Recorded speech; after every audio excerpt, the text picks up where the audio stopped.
So there's been a lot of conversation about Mr. Kyrie Irving, and I'm not gonna lie, it's been so nasty lately. And I love Kyrie, one of my favorite players to watch ever. But if I have to be honest, Kyrie Irving is becoming overrated. Hey.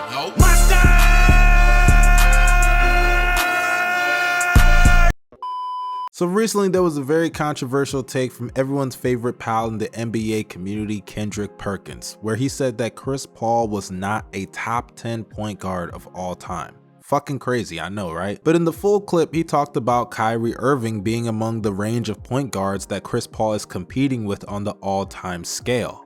Yeah. We're at that point in the offseason. But it led to some conversations online, debates between fans about Chris Paul versus Kyrie Irving, and I cannot believe the amount of people that were actually saying Kyrie is better than CP3. And I just feel like this is such an insulting conversation to have because Chris Paul is not only one of the 10 greatest point guards of all time, but one of the greatest players ever. And don't get me wrong, Kyrie is a Hall of Famer, but there is levels to this, and he ain't on Chris Paul's. Not even close. But this ain't a video about CP3 versus Kyrie Irving. This is about Kyrie's legacy specifically and how people are remembering it. Because I feel like Kyrie Irving is the definition of when the eye test fails you. Now, what do I mean by that? Well, when you look at Kyrie Irving's legacy and his game overall, what obviously stands out more than anything is his ability to score with the ball in his hands, especially in isolation. He is one of the best ISO scorers of all time. I'm of the opinion that he does have the greatest handles ever. He can create separation on the perimeter, pull up jump shooter, gets to the rim in a crafty way, finishes, can score in the post, the mid-range, behind the arc. He is just such a creative and talented scorer. And I bring up the eye test because when you're watching him do these great moves over and over and over again like it's clockwork, it really does feel like you're watching something that you've never seen before, something all-time great. Which it is. But unfortunately, this is a game of basketball. It's a 5-on-5 sport. How you impact your overall team,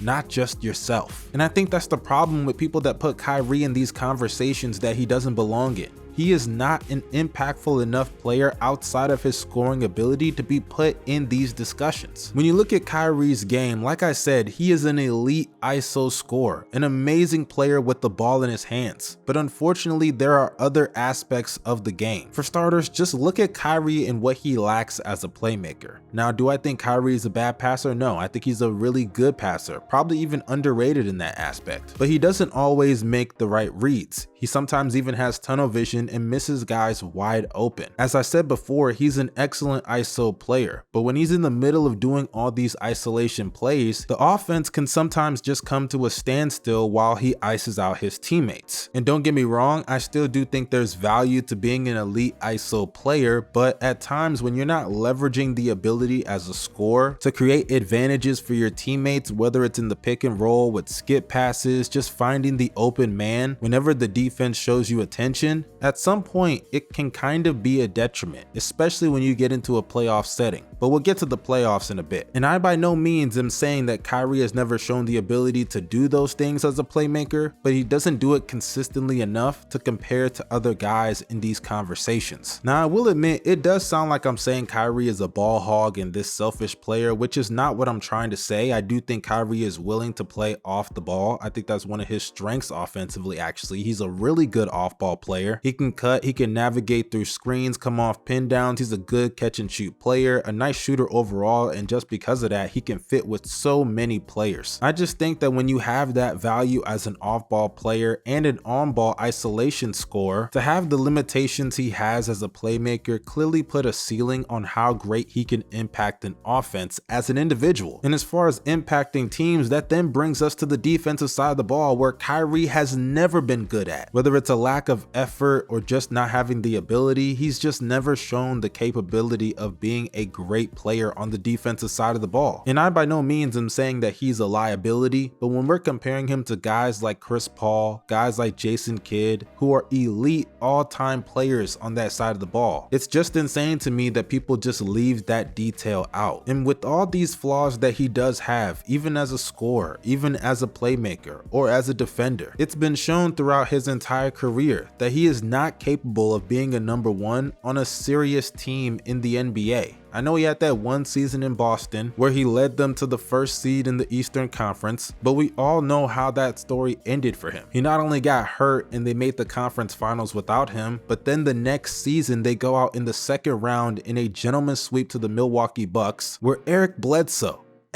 fucking Bledsoe had him shook so bad that piss was running down his legs and he played awful. And even in other parts of Kyrie Irving's career, when he's had to go out there with bench lineups and things of that nature, he's never uplifted them to anything of significance, which I think is a huge separator between a guy like him and CP3. I hate to bring his name up again, but I think it's just the easy way to do it since that started this conversation in the first place. But we've seen even when Chris Paul had to play with another number one option in James Harden, when those lineups had James Harden off the court and CP3 with the bench lineups, he was able to lead those lineups to elite offensive status. And sure, Chris Paul isn't the isolation scorer that Kyrie Irving is. He doesn't have the bag as deep as Kyrie's, but his ability to run the offense, manage the pick and roll, find open guys, leverage his scoring ability to create advantages for his teammates, and impact the defensive side of the ball was the reason why he was able to manage those lineups without Harden on the court. You can't say the same thing for when Kyrie has played with guys like LeBron, guys like Luka, KD, Harden. In order for him to consistently get to those highs in a lineup, he always had to have one of those guys next to him. And there's nothing wrong with that. Kyrie is an elite number two option. But that's the problem in this conversation. Why are we comparing Kyrie to other guys that were number one options and able to lead their team to such an amazing amount of success? Sure, Jason Kidd never won a championship as the number one option. Hell, he never even won it as a number two option. And in the case of Chris Paul, he doesn't have a championship at all to his legacy. But at the end of the day, they never played with someone like LeBron fucking James, arguably the greatest player in the history of basketball. I just don't understand why people act like that means nothing, especially when we look at Kyrie's career before and after he got LeBron. Before LeBron got there, the Cavaliers were struggling to be a playoff team,